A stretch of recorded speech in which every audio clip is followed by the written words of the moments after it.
कृपया ध्यान रखें कि इस चैनल में सभी की सभी जो जानकारी है वो शैक्षिक और सूचनात्मक उद्देश्यों के लिए है। इस यूट्यूब चैनल में प्राप्त किसी भी जानकारी को वित्तीय सलाह, कानूनी सलाह या तो व्यक्तिगत सलाह के रूप में नहीं लिया जाना चाहिए। जय हिंद दोस्तों। मार्केट के अंदर जैसे जैसे टैरिफ की न्यूज़ आती गई वैसे वैसे मार्केटों के अंदर डाउनफॉल हमें देखने को मिलता गया।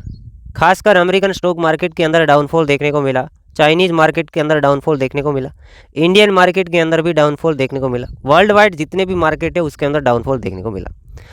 पर दोस्तों, ये टैरिफ लगाना ये कोई डोनाल्ड ट्रंप का दोष नहीं है। आप जैसे सोच रहे हैं कि डोनाल्ड ट्रंप है वो मार्केट को गिरा रहा है, वो कर रहा है। डोनाल्ड ट्रंप ये नहीं कह रहा है कि आप कोई चीज़ों को सेल आउट करो, डाउनफॉल लाओ। टैरिफ लगा रहे हैं क्योंकि उसकी कंट्री के अंदर दूसरी कंट्रियों को कुछ चीज़ें सेल आउट करना है तो वो टैरिफ सिंपल लगा सकते हैं। और डोनाल्ड ट्रंप ने ये भी कहा है कि आप भी टैरिफ लगा सकते हैं। अगर अमेरिकन लोगों को फॉर एग्जांपल इंडिया के अंदर कोई चीज़ें सेल आउट करनी है तो अगर इंडिया टैरिफ लगाता है तो फिर उसके ऊपर भी टैरिफ लगेगा, उससे भी टैक्सेस मिलेगा। अब उसका मतलब ये तो नहीं है कि मार्केटों के अंदर डाउनफॉल लाया जाए। ये तो रिटेल इन्वेस्टर हैं वो पैनिक हो चुके हैं। टैरिफ का मतलब समझिएगा, टैरिफ मतलब ये नहीं है कि मार्केट धड़ाम से गिर जाए। टैरिफ की वजह से ये भी हो सकता है कि जो प्रोडक्शन है वो महंगे हो सकते हैं। फॉर एग्जांपल कि टेस्ला कार है, हमारे इंडिया के अंदर सेल करना है या चाइना के अंदर सेल आउट करना है, उसके ऊपर 20% टैरिफ है। तो टेस्ला कार क्या करेगा, 20% जितना उसका प्राइस है वो बढ़ाएगा। तो प्राइस उसका बढ़ेगा तो ये मान के चलिए स्टॉक का प्राइस भी बढ़ सकता है। तो ऊपर से मार्केट ऊपर जाने चाहिए, बट ये मार्केट है वो डाउन जा रहे हैं। जितना मेरे को समझ में आया, मेरे को ये लगता है कि टैरिफ कोई ऐसा रीज़न नहीं है कि मार्केट को गिराया जाए। ये तो पैनिक क्रिएट हो गया है, रिटेल पैनिक के अंदर घुस गए हैं। ये भी हो सकता है कि बड़े लोग जानबूझ के आप लोगों को पैनिक के अंदर घुसा रहे हैं। टैरिफ का मतलब ये मत समझना कि मार्केट ख़त्म हो जाएंगे, मार्केट गिर जाएंगे। ये बेसिकली मैंने आपको बता दिया। तो यहाँ पे टैरिफ का डर है वो दूर हो जाता है। अब मैं मार्केटों के एनालिसिस करूँ तो कल के दिन बिटकॉइन का प्राइस तकरीबन वीक लगाया था $74,600।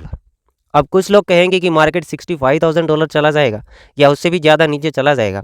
मैं वन साइड बता दूं, एक ही चीज़ बता दूं, हर बार बताता हूं, ये तो थोड़ा पैनिक में आगे, वरना मार्केट इधर ट्राई करने वाला था $85,000, $86,000।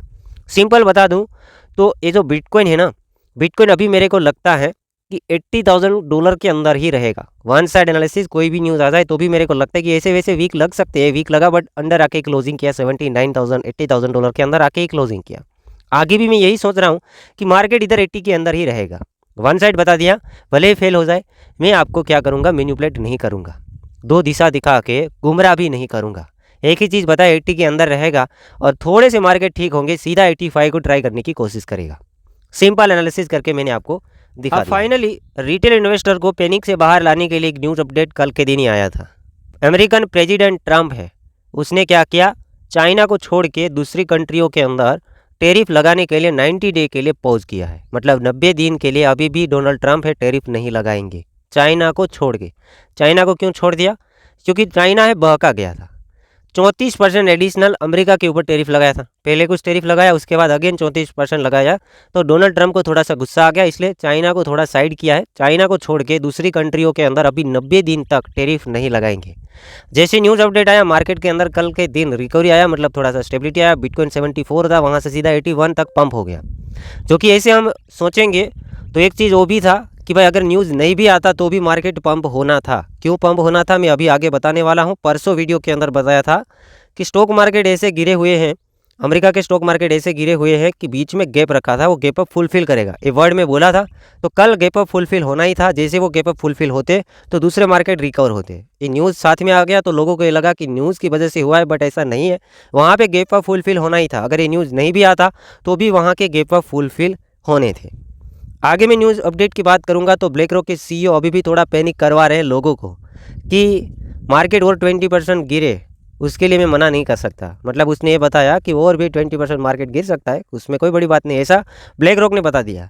बट बिटकॉइन के अंदर 20% के आगे गिरावट मेरे को संभव नहीं लगते हैं। तीसरी न्यूज़ की बात करूँगा तो चाइनीज युआन है, उसके अंदर डाउनफॉल देखने को मिला। प्रीवियस 2 सालों से उतना नहीं गिरा है। 2 साल पहले जो गिरावट थे वहाँ पर बॉटम लगाया है, क्योंकि चाइनीज़ नेगेटिव न्यूज़ बन गया ना। अमेरिका ने क्या किया, चाइना को छोड़ के दूसरे कंट्रियों के अंदर टैरिफ को 90 दिन के लिए पॉज किया है। बट चाइना को छोड़ दिया तो उसके यन के अंदर गिरावट देखने को मिला। तो सिंपल है, न्यूज़ अपडेट है, ऐसे भी हम देखेंगे तो यहाँ पे घबराने वाली कोई बात नहीं है, डरने वाली कोई बात नहीं है। फंड से तो आप ऑलरेडी डीसीए कर रहे होंगे या आप पोर्टफोलियो को कंप्लीट करके बैठे हुए होंगे, या फिर ऊपर से खरीदा है तो काफ़ी पोर्टफोलियो डाउन भी होंगे हमारी तरफ, तो पैसेंस रखना है। बिटकॉइन, ईथर बड़े बड़े प्रोजेक्ट पकड़े हैं तो जल्दी रिकवरी भी आप एक्सपेक्ट करेंगे, सिंपल है। दोस्तों बिटकॉइन के प्राइस के अंदर टेक्निकली भी बात करेंगे। अभी हम न्यूज़ को छोड़ दे तो एक चीज़ कल अच्छी हुई है, वो चीज़ अच्छी हुई है, बिटकॉइन जब $1,00,000 के ऊपर था तब अच्छा खासा हमें वॉल्यूम वाइज कैंडल्स देखने को मिल रहे थे। अच्छा खासा वॉल्यूम वाइज मार्केट सस्टेन भी कर रहा था, मैं रफली बताऊँ इस जोन के अंदर, ठीक है। उसके बाद मार्केट गिरता गया, $1,00,000 से नीचे गया, उसके बाद बड़े वॉल्यूम वाइज कैंडल कहीं भी देखने को नहीं मिला, बट कल के दिन फिर से वॉल्यूम हमें देखने को मिल रहा है। इसका मतलब ये है कि प्राइस यहाँ पे सस्टेन काफ़ी लंबे समय के लिए होगा और पंप भी होगा, उसके लिए भी कोई बड़ी बात नहीं है। पंप होगा तो सीधा 80 के आसपास अभी हम देख रहे हैं, 85 एंड 86 को ही ट्राई करेगा। वन साइड मैंने बता दिया, वही एरिया मेरे को लगता है कि वहाँ से ब्रेकआउट हमें मिलना चाहिए, वहाँ तक तो ट्राई आसानी से कर सकता है। मतलब मार्केट कहाँ पे खेलेगा, बस इसी के अंदर 80 to 85, 80 to 85, $85,000 अगेन एक वॉल्यूम वाइज कैंडल के साथ ब्रेकआउट मिल जाता है, फिर हम $1,00,000 के एरिया के अंदर जाएंगे। चूँकि ये लंबा हम वही देख रहे हैं, बार बार 85 को इधर ट्राई भी किया और एक जोन भी हमें मिल गया कि यही जोन के अंदर वेल बाइंग भी कर रही है, पैनिक भी कर रही है, मार्केट को डाउन लेकर चली जा रही हैं, बट आखिरकार ऊपर आके ही क्लोजिंग है वो करवा रही हैं। कल एक अच्छा कैंडल देखने के बाद मैं थोड़ा और ज़्यादा पॉजिटिव हो रहा हूँ कि दोस्तों वॉल्यूम दिख गया है, एक हमारा कन्फर्मेशन भी है कि यहाँ पे अच्छा खासा एक वॉल्यूम देखने को मिल रहा है। अब हम अमेरिकन मार्केट की बात करेंगे कि कल गैप अप क्यों फुलफिल होने थे। 2 दिन पहले भी बताया था, जब एक साथ 5-5, 6-6 टके इंडेक्स डाउन गए थे तो गैप रख के ही डाउन गए थे, तो गैप अप फुलफिल होने थे। बट अभी भी मैं देख रहा हूँ कि कंप्लीटली गैप अप है वो फुलफिल नहीं हुए हैं। एक ही एग्जांपल देख ले, सभी चार्ट सेम अभी देखने को मिल रहे हैं, नास्डॉक हो या S&P 500 इंडेक्स हो। अभी हम S&P 500 इंडेक्स को देखेंगे तो शार्प डंप हमें देखने को मिला था जब ये इंडेक्स 5,700 पॉइंट के ऊपर चल रहा था। वहाँ से कुछ शॉर्ट टर्म के अंदर तकरीबन बहुत ज़्यादा डाउन आ गया था, मतलब ये मान के चलो 4,800 पॉइंट, ये बड़ी गिरावट थी। 5-6 टका इंडेक्स का डाउन जाना कोई छोटी मोटी चीज़ नहीं है, trillions of dollar wiped out हुए थे, तब जाके ये चीज़ें हमें देखने को मिली थी। कल देखिए डाउन से कैंडल तो ओपन हुआ, बट ऊपर जाके फुलफिल करने की कोशिश हुई। क्लोजिंग कहाँ पे हुआ, 5,000 पॉइंट के ऊपर क्लोजिंग हुआ। अभी भी यहाँ पर गैप रख के 2 कैंडल्स बने हुए हैं, तो इजीली मेरे को लगता है कि गैप अप फुलफिल होगा 5,600 पॉइंट तक। अभी 5,000 चल रहा है, 5,600 पॉइंट तक के गैप अप को फुलफिल करेगा तो हमारा बिटकॉइन वाला मार्केट 90 तक ट्राई कर सकता है। इतनी चीज़ें बन जाएगी, तो आप पॉजिटिव देखिए, स्टेबिलिटी देखिए, गुमराह मत होइएगा। फ्यूचर्स कर रहे हैं तो विथ एसेल ट्रेड कीजिएगा, बाकी स्पोर्ट में ज़्यादा फोकस कीजिएगा। काफ़ी मार्केट डाउन है, अभी लेने जैसे जो प्रोजेक्ट हो तो ईथर भी है और बिटकॉइन भी है, ये चीज़ें आगे काम आएगी। मतलब अगर हम पोर्टफोलियो के अंदर अभी इतने डीप के अंदर ट्राई करेंगे, आगे काम आएंगे। इथेरियम $2,500-$2,600 के ऊपर खरीदते थे, अभी 1,500-1,400 के ऊपर हमें मौका मिल रहा है। फंड से तो छोटा मोटा हिस्सा ट्राई कर सकते हैं। तो ये चीज़ें देखने के बाद उम्मीद करता हूँ कि सारी की सारी चीज़ें आपको समझ आई होंगी। इसके अलावा DXY इंडेक्स काफ़ी पॉजिटिव है, वो भी हम लोगों ने आपको शेयर किया था। DXY के ऊपर तो हम चल रहे हैं, DXY इंडेक्स काफ़ी गिरता जा रहा है, बट दूसरे मार्केट गिर नहीं रहे।